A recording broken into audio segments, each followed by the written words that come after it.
एक दूसरे source person professor Steven Christensen online Australia से हमारे साथ जुड़े हैं। उनके इंट्रोडक्शन के लिए मैं प्रेमका को मंच पर बुलाता हूँ कि वो आए और उनका परिचय हम सबसे कराएं। Hello professor Kristen, are you listening me?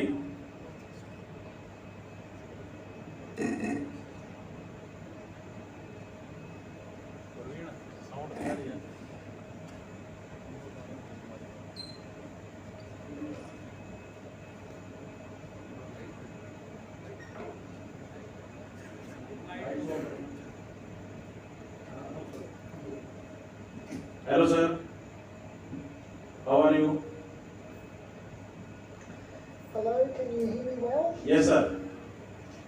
Very good news. Mr. Stephen Christensen, School of Psychology and Wellbeing, Australia. Stephen Christensen is a registered psychologist teacher and member of Australian Psychological Society and College of Sports Psychologists. He has been a regular visitor to India since 1999 and has many friends and colleagues in the Indian sports science and sports psychology communities. He trained under the supervision of Professor Dennis Glencrose and Professor Gershon Tannenbaum. He has been a faculty member in the School of Psychology and Wellbeing at the University of Southern Queensland since 1995. His consulting work focuses on helping talented athletes and their families and coaches realize their athletic and human potential. He is a former Australian under-21 hockey player, high-performance hockey, and is an avid theatre enthusiast. Thank you, Mr. Christensen. Please start it.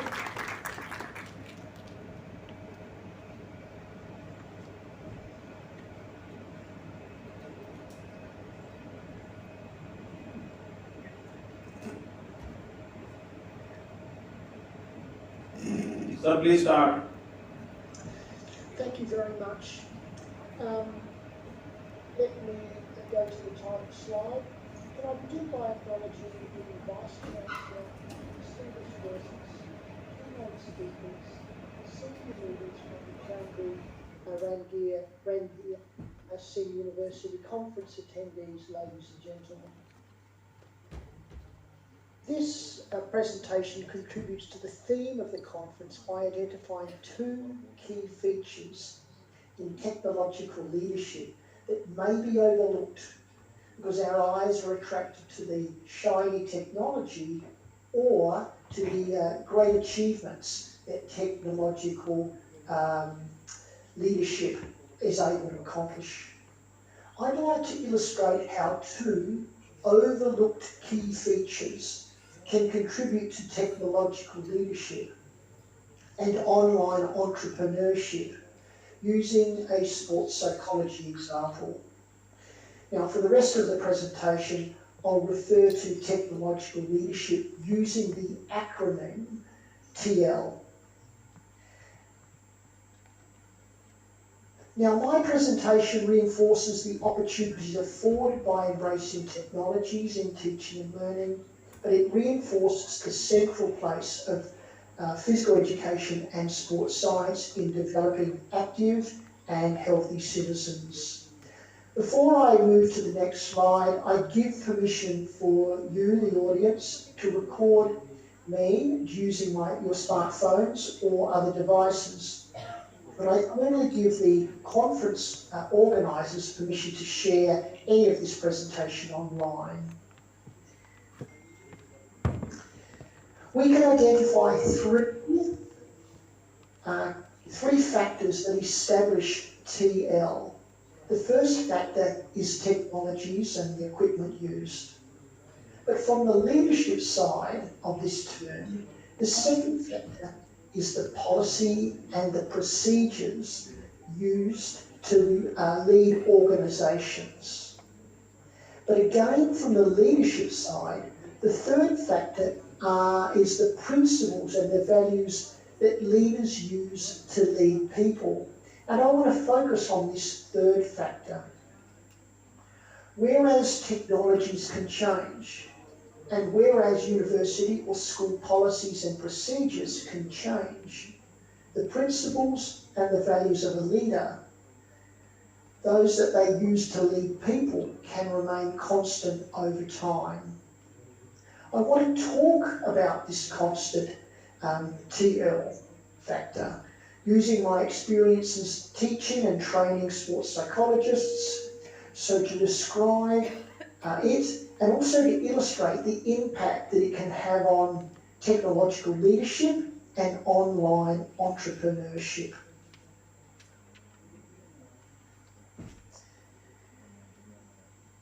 A key principle in my TL is to use real-world, naturalistic events of sports psychology activity with my students. I want them to learn from the real world.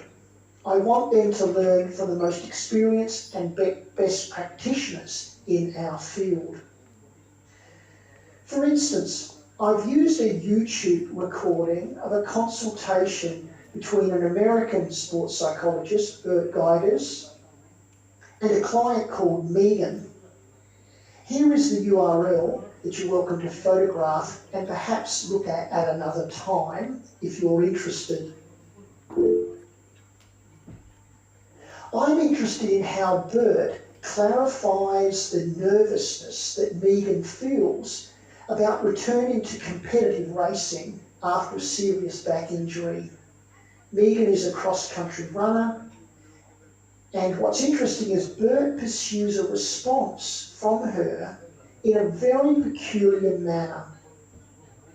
Just readjust my notes.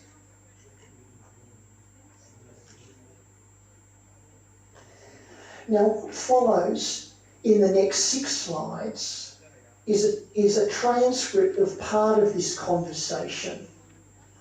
They'll show the issue and they'll show the sports psychology practices that Bert is using to get to the bottom of it. I want to use that to illustrate my principles and values in leading. This is a verbatim transcript of Bert inquiring into the nature of the problem. Okay, so what's the nervousness about? Megan replies, I think a lot of it is just, am I going to be able to compete to the same level that I was before?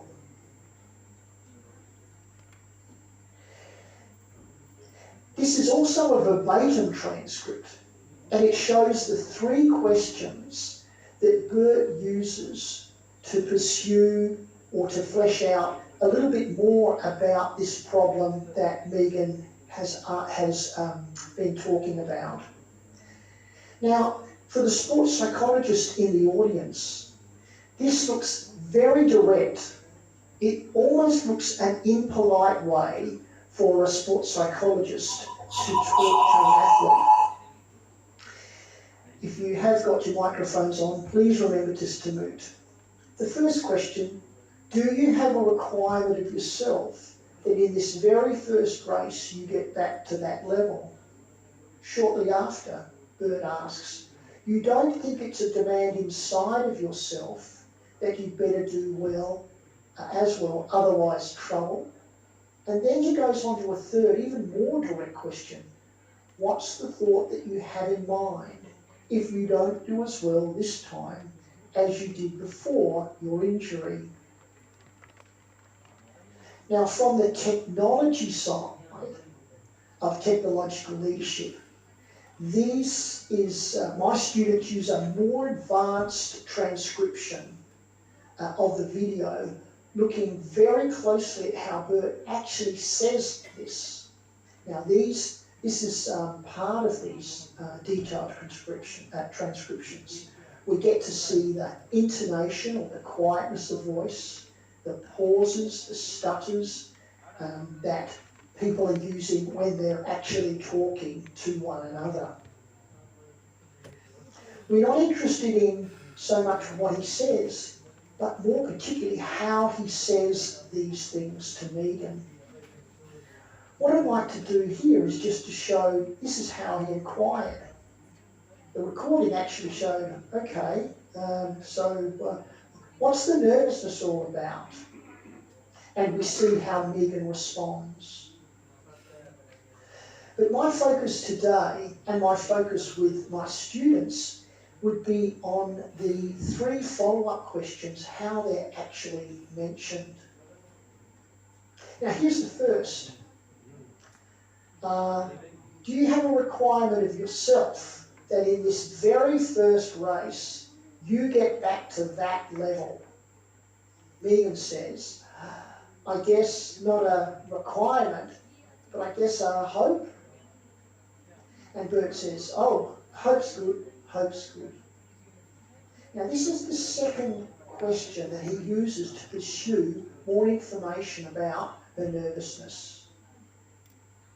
And you can see there's a lot of detail in it from the transcription. You don't think it's a demand inside of yourself that you better do well, otherwise trouble. And the markings there talk about this intonation. Megan replies, probably not that. We see something from Bert. Probably not that critical, Now here's the third of these particular detailed transcriptions. And I'm hoping you're beginning to see it looks very direct and it could almost be impolite. Okay, tell me, what then? What's the thought that you had in mind if you don't do as well this time as you did before your injury?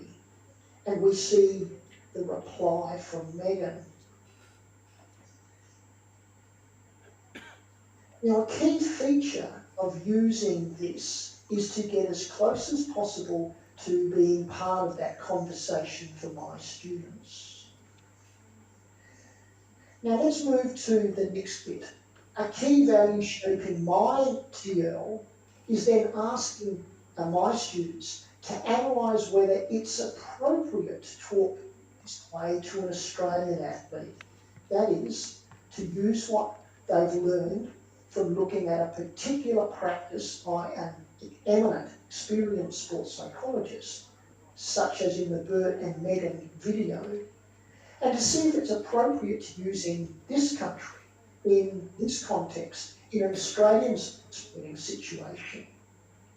So from the point of values, I might ask my students, what might they need to adapt as sports psychologists from what they've learned here to be able to use it working with an Australian athlete returning from competition after an injury.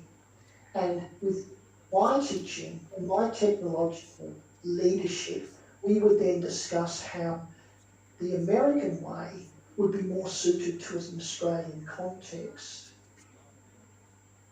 Now, I want to turn my attention now to online entrepreneurship, and there's a definite Indian connection here that I'm looking to convey.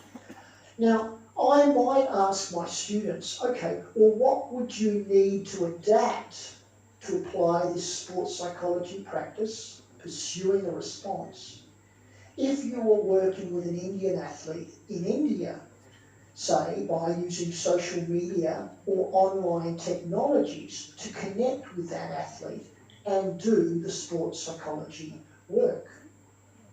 Now, this would be a classroom activity, because my students aren't being trained or expected to work with Indian athletes and coaches using exciting online technologies. But I'd like to convey an instance of international online entrepreneurship in sports psychology. And it's where I would reach out to my colleagues or recent graduates in India, but have the same conversation. I might connect up with Professor Kamlesh, and we might talk about what Bert is doing and how we would do it in Australia, and I would seek guidance from Professor Kamlesh about how something like this would not be appropriate or would be appropriate to do in an Indian context. So I'm interested in actually following up international online entrepreneurship in sports psychology. And to illustrate this just at the moment, I've begun talking about this with Dr. Shubhit Kaur from the Department of Psychology at the Central University of Punjab in Bathinda.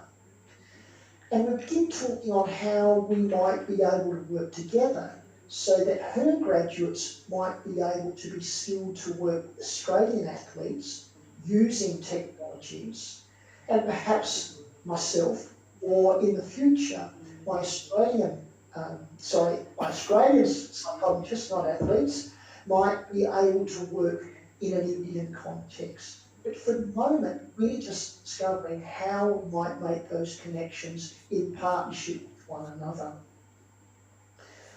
So we're interested in working to see if we can transform technological leadership into international online entrepreneurship in sports psychology.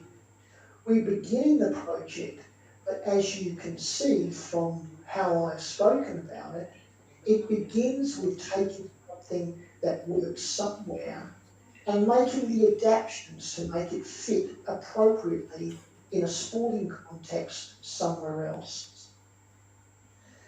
So to summarise the message of my talk,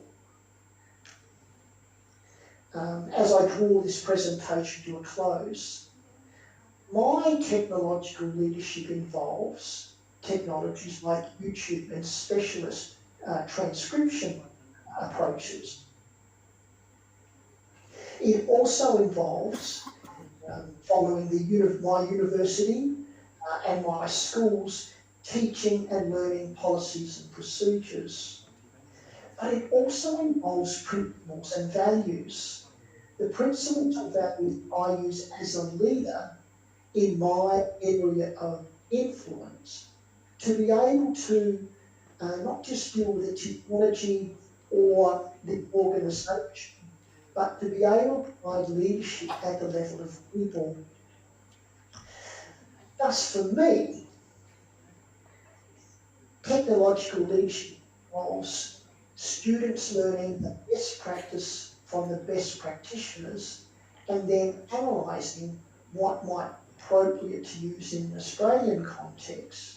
And whilst I've used an American video in this talk, there's no reason why I wouldn't be using videos produced by leading Indian sports psychologists. And my international online entrepreneurship involves using technological leadership to reach out to others and work with them so I can adapt my practices to appropriately fit other contexts. So I could fit with mentoring a sports psychologist in Bangalore, or to be able to work appropriately with guiding a football coach in Flower, or perhaps working with an injured athlete returning to competition in Patiala, albeit I'm working from Brisbane in Queensland. In closing, I want to, there's my central message, I'm sorry I've got my slides mixed up. But in closing, I want to sincerely thank the audience, the organising staff members and the leaders from the Department of Physical Education and the Chaudhry Ranbir Singh University for the opportunity to talk to you today. And I look forward to these conversations perhaps continuing beyond today and tomorrow and perhaps into the future, with the prospect of more collaborations that would allow for richer, stronger, international online entrepreneurship as a function of them. Thank you very much.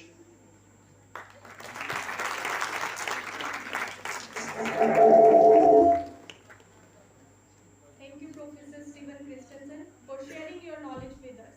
The major points on sports psychology among athletes were shared by the sir. That would be the psychological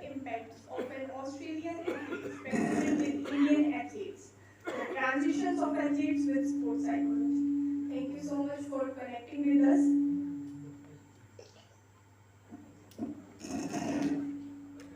और मैं इस वक्तव्य के पश्चात professor Shalini को मंच पर बुलाना चाहूँगा। Professor Shalini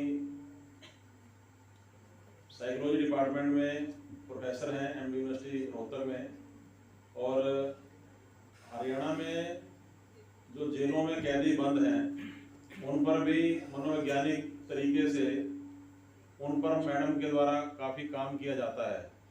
professor Stevenson Kristen ने अभी जो अपने वक्तव्य में बताया है, उनके सूत्रधार के रूप में मैडम से मैं निवेदन करूंगा कि वो मंच पर आएँ और अपने जो दर्शक हैं, अपने जो विद्यार्थी हैं, उनकी कुछ जिज्ञासाएं हैं, कुछ क्वेरीज हैं, तो वो आप हमें समझाएंगे। Madam please.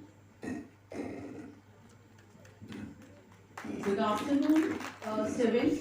Your lecture was very lively and very engrossing, pertaining to all the parameters of the sports psychology. But our students really enjoyed your session, and they have certain curiosities and they have certain doubts and observations that I would like to put up before this house. In case if they have some observations, I would be asking from you, right?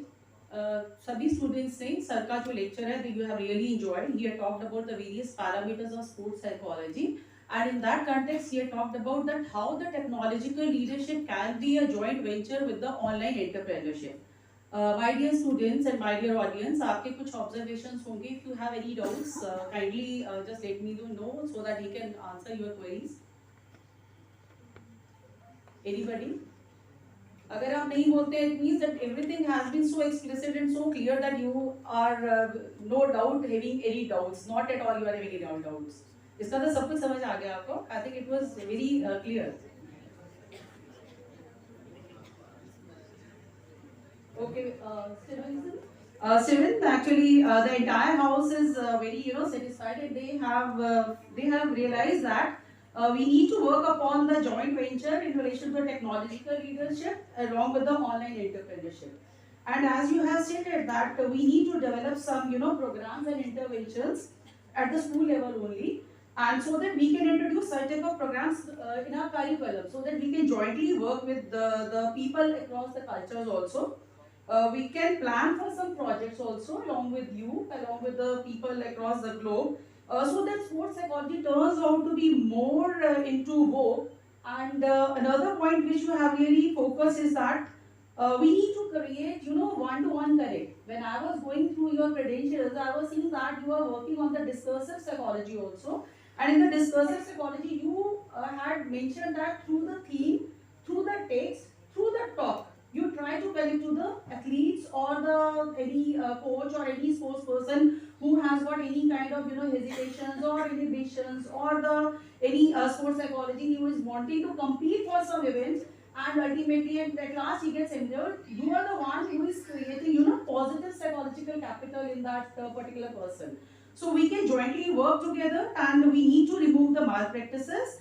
And overall, we feel that if the department and even at the national level also, if we connect with you people, it would be a wonderful, wonderful venture. And I think this venture would turn out to be wonderful, and especially the video clippings that you had shown, that how you are trying to convince a sports person to remove the nervousness, how the sports psychology athlete gets more concentrated, how his endurance can be increased. It is all by the sports psychology. I again, from the bottom of my heart and from the entire department, express my gratitude that you have been connected with us, and I feel that you are a really very humble human being, as these people were reported all the time. You were responding, you were very receptive, and you were very open. Thank you very much, sir. Thank you.